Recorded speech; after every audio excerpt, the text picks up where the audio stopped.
Hello my friend, good morning and welcome to my channel. Today I'm doing a narrated walk along Jalan Tun Syed Barakbar.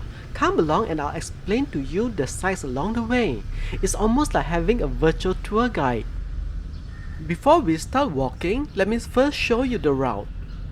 There is quite a number of historical sites we will be passing by, and I will explain them to you along the way. Whether you are a local or a visitor to Penang, I believe you will enjoy the information I'm about to share. We will walk the length of Jalan Tun Syed Barakbar from the clock tower to the High Court. This road comprises two parts. The first part, where we are right now, was formerly known as Fort Road as shown on the road sign. The first site, right before us, is the Queen Victoria Memorial Clock Tower. It was erected by local millionaire Chia Chin Yeok to commemorate the monarch's Diamond Jubilee, celebrating the 60th anniversary of her reign. Unfortunately, it was only completed in 1902, a year after Queen Victoria had died. Nevertheless, for much of the 20th century, it was the most distinguishing landmark of Penang. The clock tower was designed to be 60 feet tall, with each foot for every year of the Queen's reign.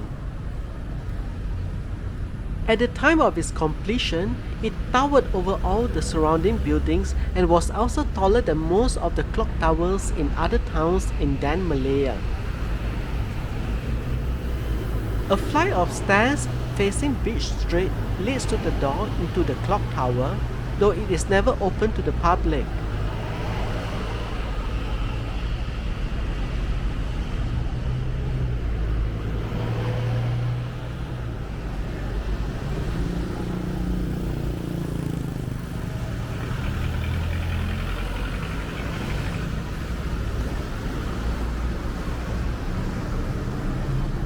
From the top of the stairs, we turn around to face the Penang roundabout with its stylized sculpture of the Areca nut, also commonly referred to as betel nut. From here, we can see two of the oldest streets in Penang, Beach Street on the left and Light Street on the right.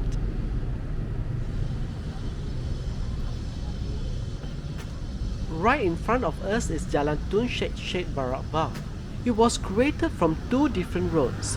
The one you see right in front of us was formerly known as Fort Road. But before we walk along this road, let's do a slight detour to peek at the fort that gives this road its former name. The fort in question is of course Fort Cornwallis, the largest intact fort in Malaysia. Right this moment, it is undergoing massive restoration, and I'd like you to have a look at the work in progress. The area cordoned off was previously the Fort Cornwallis car park. We are looking at the southern facade of the fort. Restoration is in progress on the rampart. But what's more interesting to me is the area in front of the fort. It looks like they are digging up and revealing the moat that had been filled up for many decades.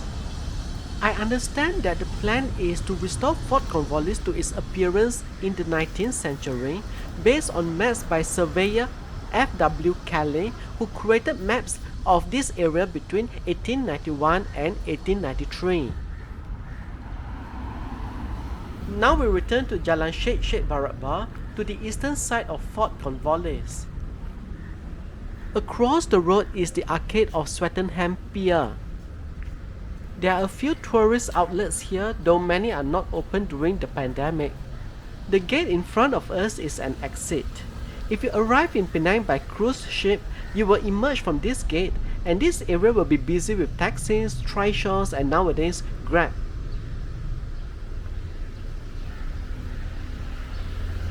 You will be coming out from the passageway on the right.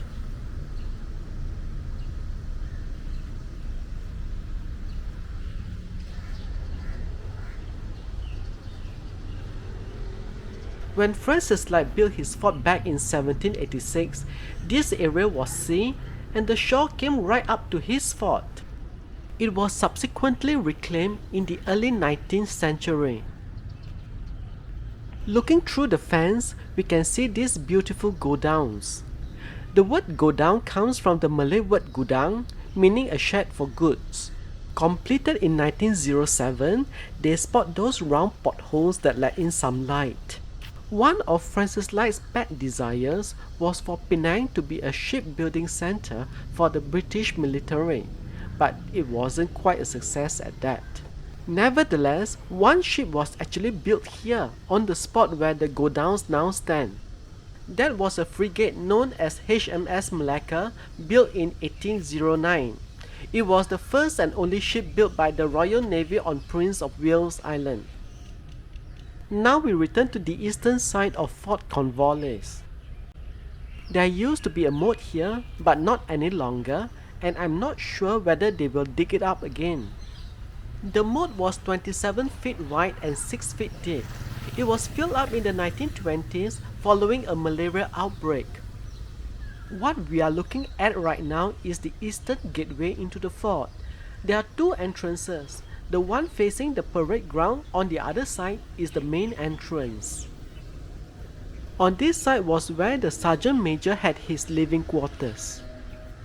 As we look at Fort Cornwallis, at how intact and well preserved it is, I have to tell you that there was a time when this fort was very nearly demolished. That was in 1907, the same year those godowns which we saw earlier were built. At that time, Penang was undergoing tremendous economic growth, resulting in increased activities at the Penang harbour. Swettenham Pier had just been completed, and so there was a need for more godowns to house goods arriving on steamships. So, there were suggestions within the British colonial government to demolish the fort and build godowns in its place. An allocation of 60,000 Straits dollars was even earmarked in the 1912 budget for its demolition. Thankfully, things moved at glacier pace, and before the demolition could start, the First World War happened, and with that, the need for more godowns subsided. We now approach the northeastern bastion of Fort Cornwallis. This is where the flagstaff and lighthouse are located. The flagstaff is the 19th century answer to telecommunication. In an age without the telephone or internet, the flagstaff at Fort Cornwallis is used to communicate with the one at Penang Hill. A lookout from Penang Hill will signal to the one at Fort Cornwallis the approach of incoming ships, and for that reason, Penang Hill is known in Malay as Bukit Bendera and in Penang Hokkien as Seng Ki Sua. Incoming ships approaching the Penang harbour is guided by the lighthouse built in 1882. Fort Cornwallis, and in particular its northeastern bastion, is at the very tip of Georgetown. This particular location is known as Fort Point. Hence, the lighthouse is also called the Fort Point Lighthouse. Today, the lighthouse is still functioning, and you can often see its beacon at night. I have visited it before, but apparently it is not open to the public today. On the other side of the road is the disused premises of the Penang Yacht Club. I am not sure what happened to it. Was it ever completed or what? When I get more information, I will update it on my Penang Travel Tips website. Until they do something about it, this particular piece of property is like a sore thumb on the very tip of Georgetown. We have arrived at a sharp bend on Jalan Tun Syed Barak. Right in front of us is the lighthouse, and behind it, the flagstaff. And from this angle, you can understand why this place is called Fort Point. The name is also translated into Penang Hokkien, and the locals call it Kuanaka. Kuan refers to the fort, and Kak refers to the point on the northeastern bastion. This is where Fort Road ends and the esplanade begins. There is a Hindu temple here for the use of the port workers. It is next to the military installation, so I will not point my video in that direction. You can see more clearly now the lighthouse on the left and the flagstaff on the right.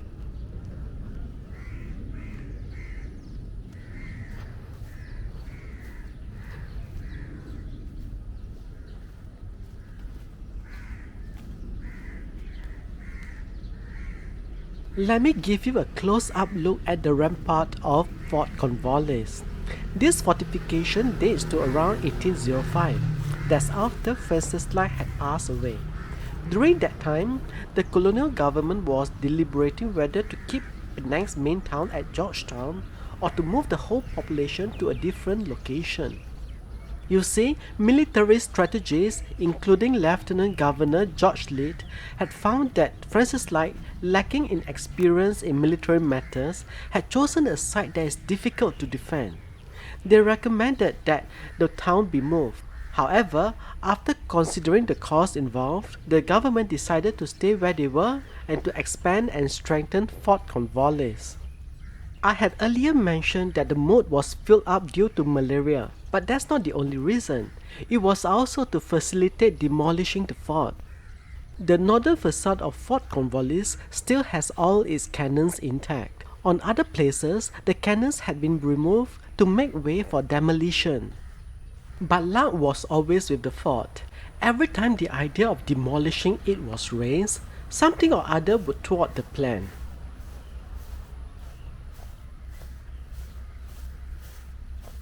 Of all the cannons at Fort Cornwallis, the most famous as well as the oldest is the one on its northwestern bastion. It even has a name. That's the Seri Rambai. It was cast by the Dutch even before 1605. In its long history, it had been given to the Sultan of Johor, captured by the Acehnese, given to Kuala Selangor, and finally seized by the British. It arrived in Penang in 1871, originally placed on the parade ground before being moved to Fort Cornwallis. The ongoing work to restore Fort Cornwallis has revealed its moat, and here I want to give you a peek at it. My expectation is that when the fort is fully restored, the public will get to enjoy the view of the moat once again.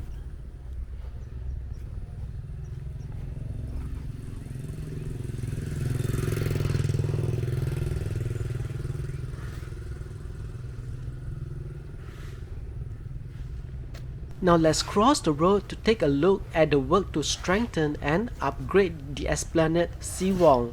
You will notice that the land level at the Esplanade is over a meter higher than the shoreline. A retaining wall or seawall has been in place since the early 1880s and over the course of time has seen much wear and tear. Efforts to rebuild the seawall has been ongoing since August 2018 and has been delayed by the pandemic. Now we walk past Padang Kota Lama, the parade field, which I have covered in another video. Click the link on the top right to view that video.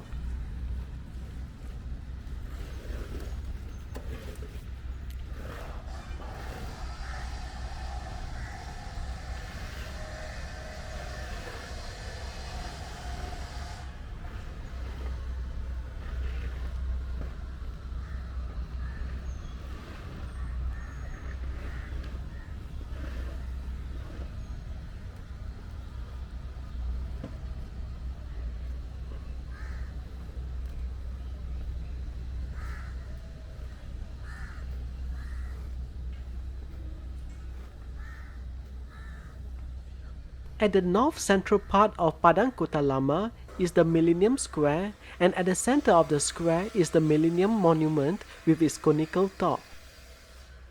I am truly quite baffled as to why the authorities chose such an uninspiring design for the monument, and needless to say, it received lots of criticism from the locals.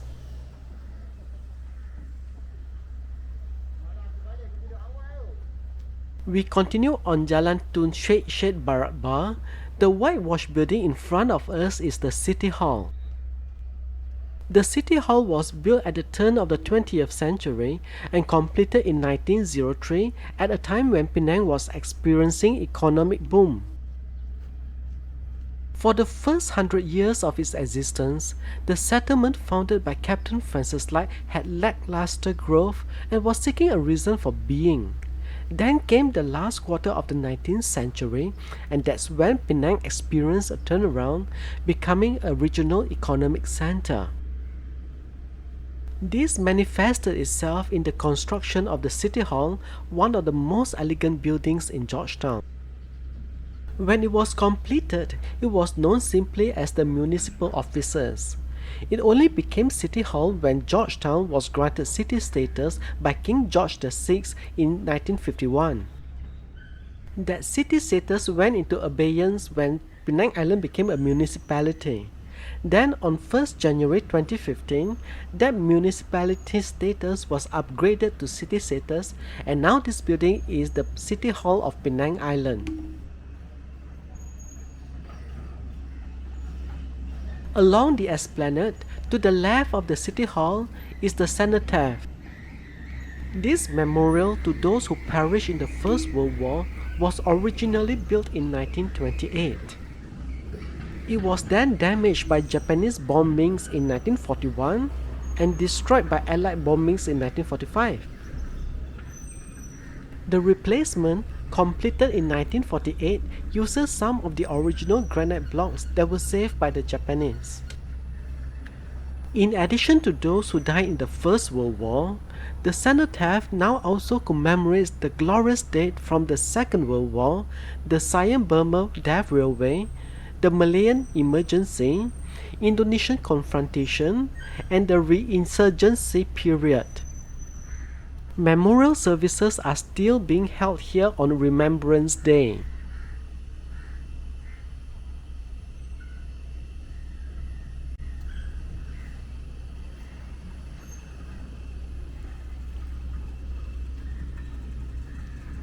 Now let's take a moment to look at the work in progress on the North Sea front to strengthen the Esplanade seawall. While work is still ongoing, you can get the details at this interpretive gallery.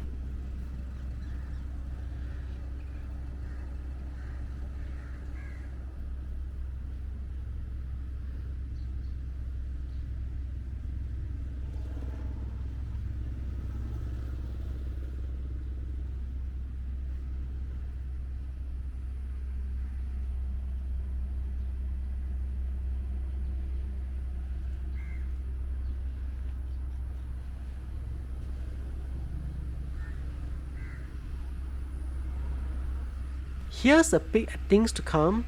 The new promenade at the Esplanade is now taking shape.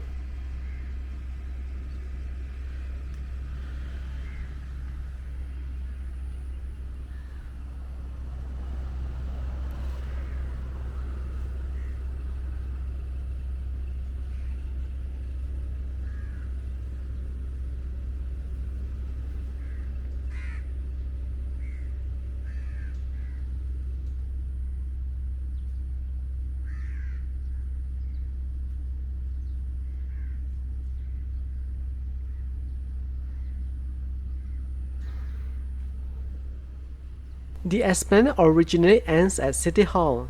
In the old days, before the City Hall was built, there was a house here belonging to one Thomas Halliburton. The extension of the Esplanade westward, in the form of Jalan Tun Syed Barakbar, also enabled a public park to be built here. The promenade extends to a hawker complex known as Medan Renung.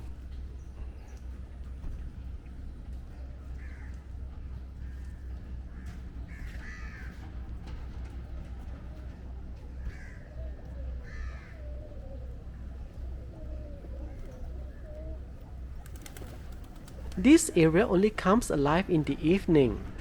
That's when the locals descend on the esplanade to catch the evening breeze. But for now, with work on the seawall in progress, the splendid sea view is completely blocked. There's a children's playground here to keep the kids entertained while the parents enjoy the promenade.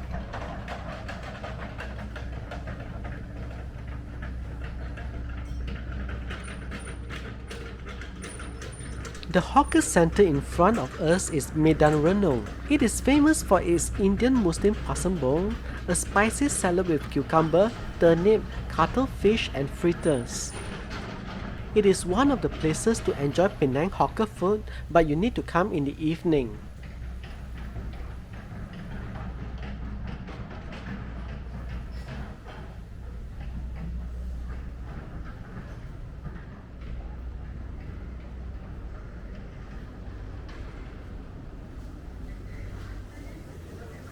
In the past, diners get to enjoy a sea view as they dine.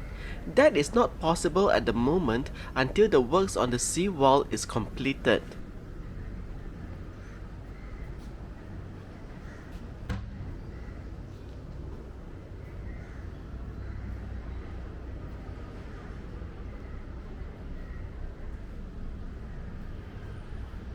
Across the road is Dewan Sri Penang, built in the early 70s in the Brutalist architecture style.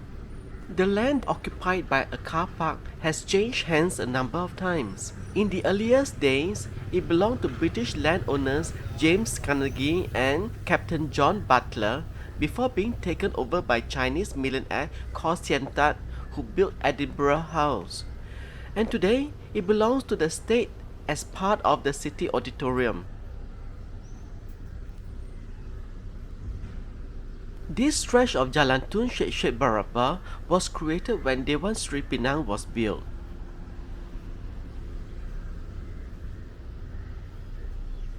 The multi-story building right in front of us is the most recent addition to this road.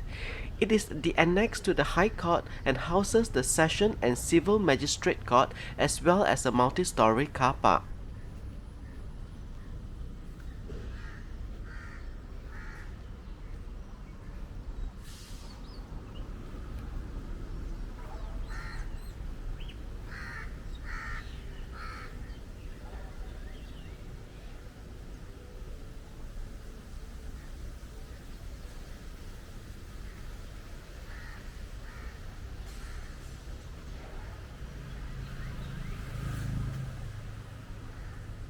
To our left is the entrance to Dewan Sri Penang. I have fond memories of this place. As a child, I would spend every Saturday morning here where I would be visiting the Penang State Library with another childhood friend. The library has since relocated to Scotland Road. I will do a narrated walk of that road in the future. Well, my friend, we are nearing the end of this narrated walk.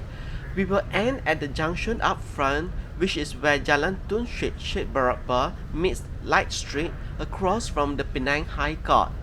If you enjoyed this walk, please do give this video a like and share it so that your friends will get to enjoy it too. And subscribe to my channel for more narrated walking tours. The building across the road is the Penang High Court. It was built in 1903 but occupies a site that has always been a court building from as early as 1809. Designed in the Palladian style, it was formerly the Penang Supreme Court. The building underwent a massive expansion in the year 2007 but remained faithful to the original design. I look forward to meeting you again in my next walk. Until then, thanks for watching.